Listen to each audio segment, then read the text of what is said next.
You meet him once. He's not even that special. Average job. Average looks. Maybe he makes you laugh. Maybe he doesn't text back right away. And suddenly, you can't stop thinking about him. 3 days later, you're checking your phone every 5 minutes. You're replaying conversations in your head. You're wondering what he's doing. Who he's with. Why he went quiet. You tell yourself it's just interest. Just attraction. But here's the truth you're not ready to hear: you're not interested. You're hooked. And it didn't happen by accident. Most people think women get addicted to men because of love. Because of chemistry. Because he's charming or successful or treats her right. That's the surface story. The real story lives deeper. In the brain. In the ancient circuits that were built thousands of years ago, designed to keep you alive, not happy. And those circuits don't care about your standards. They don't care about your self-respect. They care about one thing: uncertainty. Here's how it works. When a man is inconsistent, your brain releases dopamine.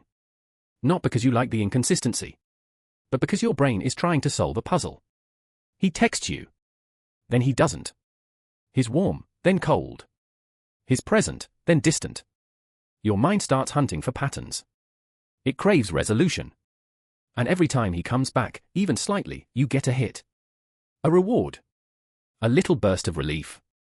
This is intermittent reinforcement. The same mechanism that makes gambling addictive.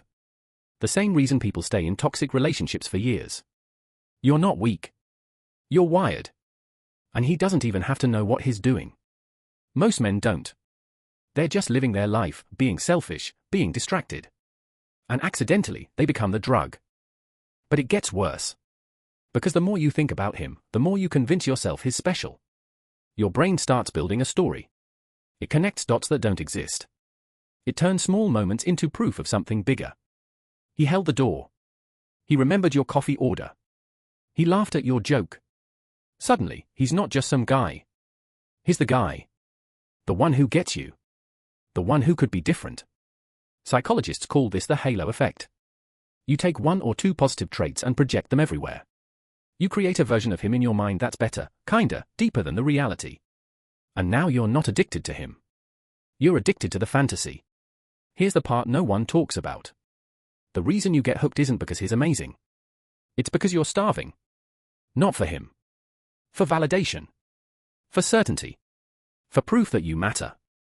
Somewhere along the way, you learn to measure your worth by how much attention you get. By how much someone wants you. By whether or not he texts back. And when he doesn't, you don't just feel rejected. You feel erased. So you chase. You rationalize. You lower your standards and call it being understanding. You ignore red flags and call it giving him a chance.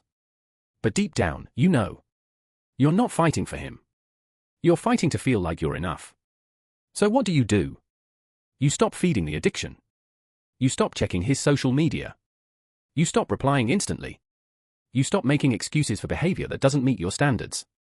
You rewrite the narrative. You remind yourself that inconsistency isn't mystery. It's disrespect. That someone who wants you will show up. And someone who doesn't, won't. You shift your focus. From him to you.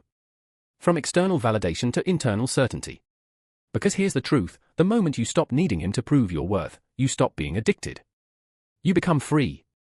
And freedom, not love, is what you were searching for all along. The addiction ends the moment you remember who you are without him. Retry.